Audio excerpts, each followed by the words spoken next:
बिस्मिल्लाहिर्रहमानिर्रहीम। नाज़रीन अस्सलाम वालेकुम। अच्छा, ये वीडियो उन लोगों के लिए है जो कि पाकिस्तान में तंग हो चुके हैं या उनके पास जॉब नहीं है या वो कुछ करना चाहते हैं लेकिन उनको मिल नहीं रहा करने को कोई काम।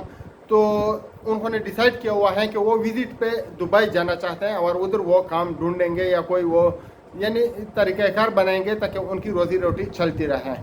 तो बात यह है कि अभी आजकल मैं आप लोगों को बताना चाहता हूँ सबसे पहले कि दुबई में जो है वो लेबर के वीज़े तो बिल्कुल बंद हैं, लेकिन उनका कुछ तरीक़ाकार है जिसके बारे में आपको तफसील बता दी जाएगी। आप वीडियो को आखिर तक देख लीजिएगा, आपको पूरी इन्फॉर्मेशन दे दी जाएगी। लेकिन अगर आपने अभी तक चैनल को सब्सक्राइब नहीं किया है तो चैनल को सब्सक्राइब करें, बेल आइकॉन को दबा लें और चैनल को लाइक करें ताकि आपको बर वक्त इस तरह की खबरें मिलती रहें कि आगे क्या होने वाला है और वीज़ा के मुतालिक जो अपडेट हैं वो आपको देते रहें हम। आप हमसे जो भी सवाल हो कमेंट में पूछ सकते हैं। जिस तरह के कुछ भाइयों ने कुछ सवाल किए हुए थे विज़िट वीज़ा के बारे में और उनके मैं जवाब भी दे चुका हूं और कुछ का मैं अभी देने वाला हूं।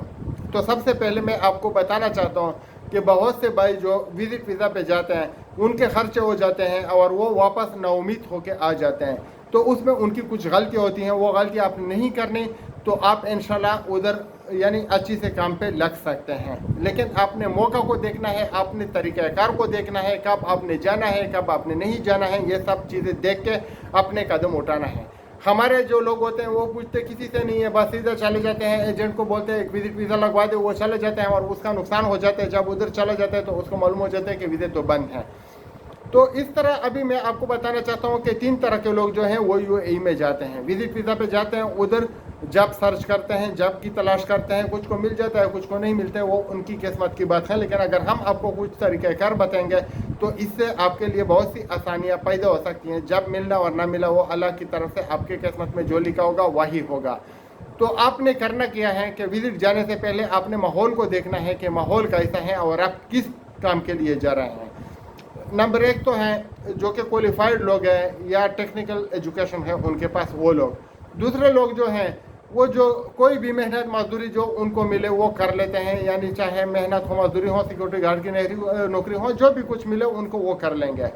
तो एक वो तबका है और एक और तबका है जो कि आजकल उधर बंद वीज़े की वजह से परेशान हैं और वो जो पार्टनरशिप के वीज़े हैं जिसको हम आज़ाद वीज़े भी बोलते हैं तो वो ले रहे हैं पैसे पे। तो उनकी कीमत क्या है उनके बारे में भी आपको बताया जाएगा। लेकिन आज़ाद वीज़ा भी जो है जो पार्टनर वीज़ा है वो आपके लिए करामत साबित हो सकता है। लेकिन अगर आपने उधर फिर बैंक अकाउंट खोला, वो तो खोलना पड़ता है आपको, फिर आपने क्या करना है मैं उसके लिए बताना चाहता हूँ। क्योंकि कुछ लोगों के साथ बहुत से फिर फ्रॉड हो जाते हैं और वो मुश्किलात के शिकार हो जाते हैं और वो फिर उधर पुलिस के चक्रों में पड़ जाते हैं या वो ताने और कचहरियों के चक्रों में पड़ जाते हैं और उनकी ज़िंदगी ख़राब हो जाती है। तो उसके बारे में भी आपने अपने दिमाग का इस्तेमाल करना है और सोच समझ के फैसला करना है। तो तमाम आपको मालूमात दी जाएगी।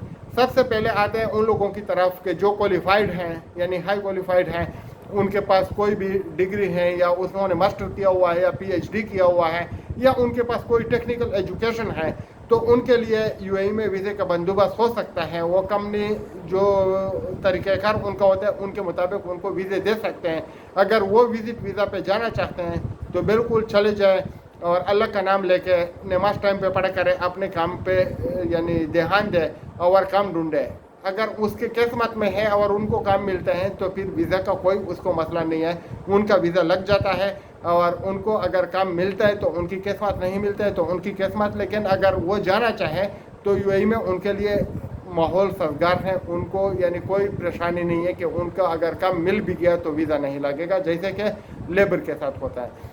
अभी जो लेबर का तबका है उसके बारे में आपको बताते हैं। जैसा कि स्टील फिक्सर है या मेसन है या इस तरह का जो भी कोई मेहनत मजदूरी वाला काम करता है या किसी गैराज में काम करता है तो उनके वीज़े आजकल नहीं लग रहे हैं, उनके लिए मुश्किलात हैं।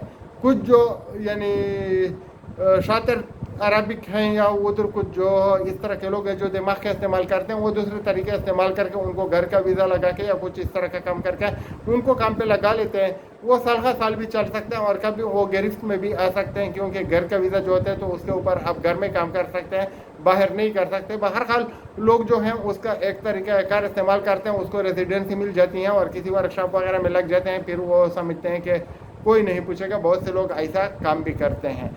लेकिन वो किस्मत पे हैं कि वो पकड़ में आता है या नहीं आता है। लेकिन एक तरीक़ाकार है कि जो मजदूर लोग हैं उनका वीज़ा जो है वो बंद है, वो आजकल नहीं लग रहा है। अगर कोई क्वालिफाइड पर्सन है उसका लग रहा है, लेकिन जो स्टील फिक्सर वगैरह और इस तरह के मजदूर हैं उनके वीज़े फ़िलहाल बंद है। तो वो अपना पैसा विजिट पे जाके बर्बाद ना करें। अगर कोई आपको बोलता है कि आपका वीज़ा लग सकता है, हम अरेंज कर सकते हैं, तो आप उनको बता दीजिएगा कि हमको यानी एम्प्लॉयमेंट वीज़ा उधर से भेज दीजिएगा, तो आप उस पर जाए, अपने पैसे खर्च ना करें। अब आते हैं उन लोगों की तरफ जो कि पार्टनरशिप का वीज़ा या आज़ाद वीज़ा लेना चाहते हैं। आज़ाद वीज़ा अगर आप ले लेते हैं, पार्टनरशिप का वीज़ा लेते हैं, तो ये आपके लिए एक बेहतरीन अपॉर्चुनिटी होती है। आपको जहाँ भी काम मिला आप उधर बैठ के काम कर सकते हैं। वीज़ा आपका अपना होता है, कोई आपको वो बाउंड नहीं कर सकता। अगर कल आप यानी फॉर एग्जांपल आप 2500 पे नौकरी कर रहे हैं, कल आपको 4-5 हज़ार की ऑफर आती हैं, तो आपका भी उसको यानी ज्वाइन कर सकते हैं इन लोगों के साथ, जो आपने 1 महीने का वो यानी पीरियड क्या होते हैं, वार्निंग पीरियड या जो डेडलाइन देनी होती है कि इस टाइम से मैं नहीं आऊँगा, तो आप वो उनके साथ क्लियर करके उनको बता दें कि मैं अभी काम नहीं करना चाहता, आप उधर जा सकते हैं। लेकिन पार्टनरशिप वीज़े की कीमत क्या है वो आपको मैं बताना चाहता हूँ। अक्सर लोग विजिट पे जाके उधर वो पार्टनरशिप वीज़ा, आज़ाद वीज़ा वो हासिल कर लेते हैं, तो वो पहले 5-6 हज़ार में आराम से मिल जाता था। लेकिन अभी जब ये वीज़े बंद हो गए हैं और लोगों को एम्प्लॉयमेंट वीज़े नहीं मिल रहा है, तो अभी इन लोगों के वारे नियारे हो गए हैं और उन्होंने इनकी कीमतें बढ़ाई हुई हैं। 8,000 से लेकर 9,000 तक आपको आराम से वीज़ा मिल जाता है। और अगर इसी तरह ये वीज़े बन रहे हैं तो इसकी जो वैल्यू है कीमत की वो ऊपर चली जा सकती हैं। तो आपने अगर ये पार्टनर वीज़ा है या आज़ाद वीज़ा जिसको बोलते हैं, आपने लेना है तो आप ले सकते हैं, आप इसके ऊपर काम कर सकते हैं। बहुत से लोग कर रहे हैं।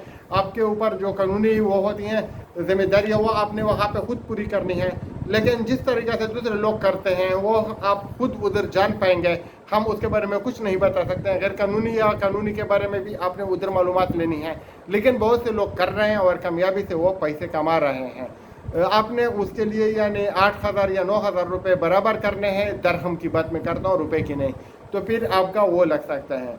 और पार्टनर वीज़ा अगर आप ले लेते हैं तो आप जब चेक बुक लेते हैं तो कुछ लोगों को वो बोलते हैं, जो वो पार्टनर होते हैं उनके जिन्होंने वीज़ा उसको बेचा हुआ होता है, तो वो उनको बोलते हैं कि आप हमें चेक बुक दे दें, हमें इसकी ज़रूरत है। तो आपने चेक बुक किसी को नहीं देना है, नंबर 1।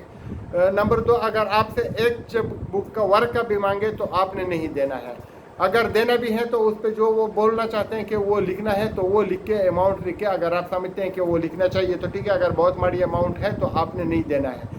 क्योंकि अक्सर लोग ये करते हैं कि आपका चेक किसी को भी वो गारंटी के तौर पर दे देते हैं कि ये हमारा पार्टनर है, आप इसका चेक ले लें और ये हमारे जो काम है वो रुके हुए हैं, आप 10,000, 20,000 या लाख दरहम का सामान भेज दें, फिर आपको हम पेमेंट करेंगे।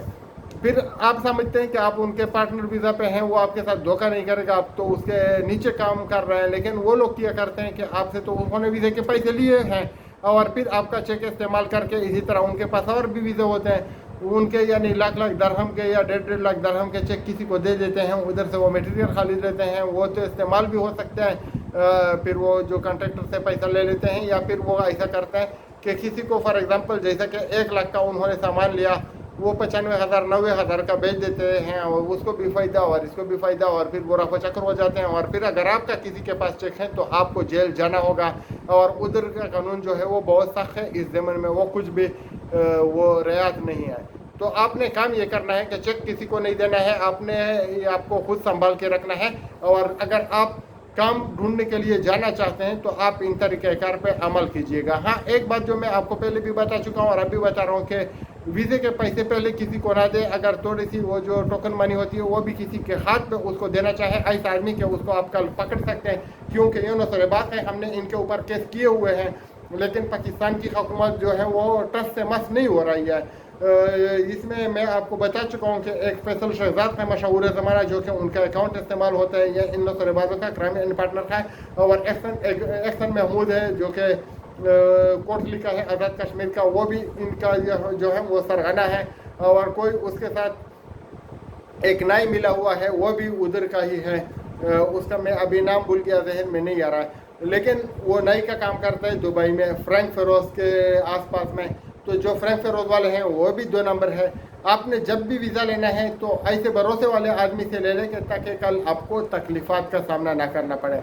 देखते हैं इंशाल्लाह हम आपको मालूमात देते रहेंगे।